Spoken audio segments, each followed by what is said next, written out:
Hello friends, मैं सुमन कश्यप आज आप लोगों को एक ऐसी स्टोरी सुनाने जा रही हूँ जो हमारे लाइफ से काफ़ी रिलेट करती है। हम लोग की अधिकांशा की लाइफ में ऐसा घटना घटा होगा जब आप अपने माइंड में ये सोचते हैं कि हमारी लाइफ की क्या वैल्यू है।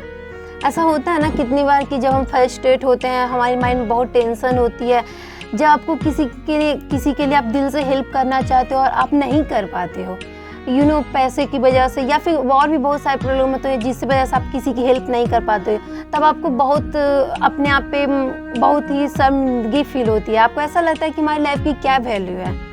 हम ऐसा सोचते हैं, कभी कभी तो हम अपने माइंड से इतना डिस्टर्ब हो जाते हैं कि हम लोग ये सोचते हैं कि इससे अच्छा होता है कि हम घर से भाग जाते या फिर सुसाइड कर लेते, कम से कम इस लाइफ से तो छुट्टी मिल जाती, क्योंकि हमें नहीं लगता कि हमारी लाइफ की कोई वैल्यू है। या फिर हमारे पेरेंट्स जो होते हैं वो हमें हमारी ही गलतियों के लिए डांटते हैं, लेकिन फिर भी हम ये सोचते हैं कि उन्होंने मुझे डांटा, मतलब मेरी गलती हो या ना हो, लेकिन वो मुझे हर बार डांटते ही है।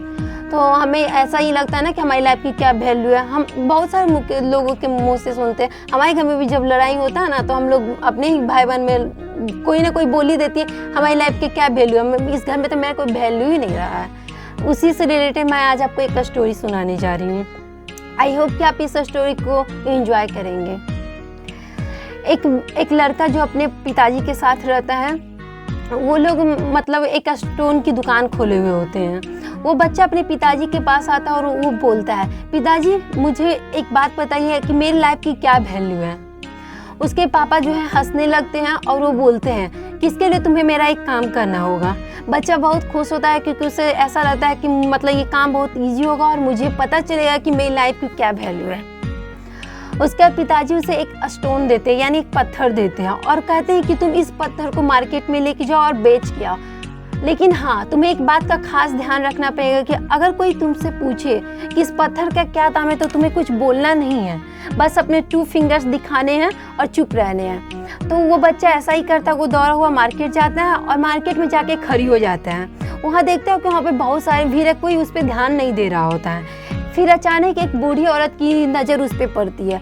वो औरत उसके पास आती है और बोलती है कि ये जो पत्थर तुम्हारे हाथ में है, तुम इसे कितने में मुझे बेचोगे। वो लड़का कुछ नहीं बोलता है क्योंकि उसके पापा जो है उसे मना करते बोलने से, इसलिए वो सिर्फ अपने 2 फिंगर को ऊपर करता है और वो ऐसे इशारा करता है। तो वो जो बूढ़ी औरत होती है वो अपने आप ही बोलती है, क्या इस पत्थर का कीमत 200 रुपया है? मैं तुम्हें 200 रुपया देने के लिए तैयार हूँ, तुम ये पत्थर मुझे दे दो।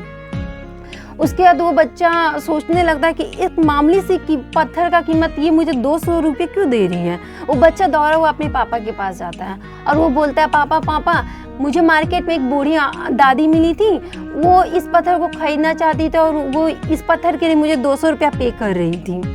उसके बाद उसके पापा बोलते हैं, अब तुम्हें एक म्यूजियम में जाना है, तुम वहाँ पे जाओ, इस पत्थर को बेचो, लेकिन ध्यान रहे कि तुम वहाँ पे भी किसी से कुछ नहीं बोलोगे, बस 2 फिंगर्स को दिखाओगे। बच्चा फिर वहाँ से म्यूजियम चला जाता है। वो म्यूजियम में जाके ऐसे ही खड़ी होता है, तो एक म्यूजियम में जो वहाँ के काम करने वाले लोग होते हैं उनकी नज़र उस पर पड़ती है। वो बच्चे के पास आते हैं, वो स्टोन को देखते हैं, वो उस स्टोन को उसके हाथ से ले लेते हैं और कहते हैं, ये स्टोन मुझे खरीदना है, तुम मुझे इसे कितने में बेचोगे। वो बच्चा फिर चुप रहता है, फिर से 2 फिंगर्स दिखाता है।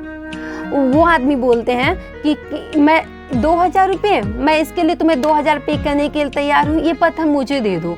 वो बच्चा उनके हाथ से पत्थर लेके फिर भाग जाता है।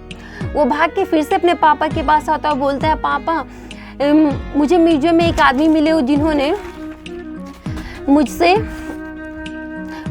ये कहा कि मैं इस पत्थर का 200 रुपया दूंगा।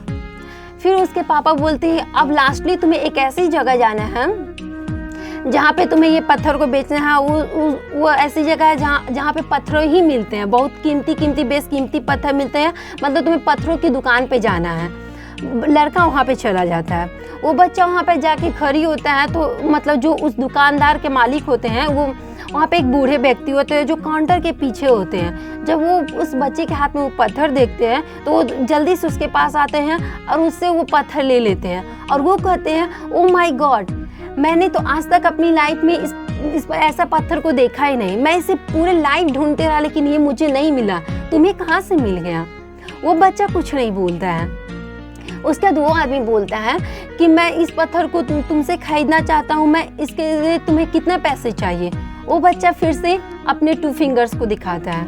वो आदमी बोलते हैं कि ओह 2 लाख रुपये, मैं तुम्हें 2 लाख रुपये देने के लिए तैयार हूँ, तुम ये पत्थर मुझे दे दो, ये मेरे लिए बहुत ही बेशकीमती है। उसके बाद वो बच्चा दौड़े दौड़े खुशी खुशी अपने घर आता है और वो अपने पापा को बोलता है कि पापा मुझे आज वहाँ पे थी दुकान पे एक अंकल मिले थे, बूढ़े अंकल, उन्होंने मुझसे इस पत्थर के 2 लाख रुपये मांगे।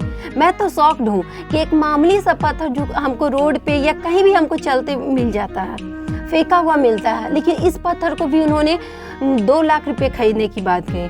उसके बाद उसके पापा हंसने लगते हैं और बोलते हैं बेटा तुम्हें अपनी लाइफ की वैल्यू पता चली, ये तुम्हें डिसाइड करना है कि तुम अपने लाइफ में क्या बनना चाहते हो, 200 रुपये के पत्थर या 2 लाख के पत्थर, ये कोई और नहीं डिसाइड करेगा।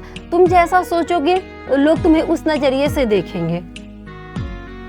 आपकी ज़िंदगी में ऐसे बहुत सारे लोग होते हैं जो आपसे बहुत प्यार करते हैं, लेकिन जिनके लाइफ में आप वैल्यू रखते हैं, लेकिन कुछ आपके लाइफ में ऐसे भी लोग होते हैं जिसके लिए आप बस एक वस्तु की तरह हैं, जब वो आपका यूज करते हैं फिर वो अपने लाइफ से फेंक देते हैं, क्योंकि आप उनके लाइफ में कोई वैल्यू नहीं रखते हैं।